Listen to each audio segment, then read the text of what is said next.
आपण आज बनवणार आहोत आलू वडी, ती पण एअर फ्रायर मध्ये. नमस्कार मंडळी, आपलं आता झालेलं आहे तयार. आता आपण करत आहोत एअर फ्रायर मध्ये फ्राय.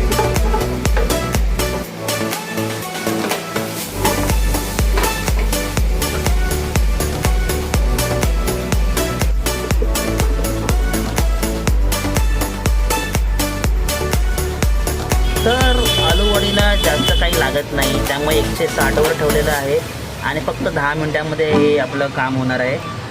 त्यामुळे जास्त ठेवू नका, फक्त 10 मिनिटच ठेवून द्या, तुमचं ते आलू वडी होऊन जातील. तुम्हाला वाटेल तर मी परत 10 मिनिटं करू शकता. तर आपलं तयार झालेलं आहे.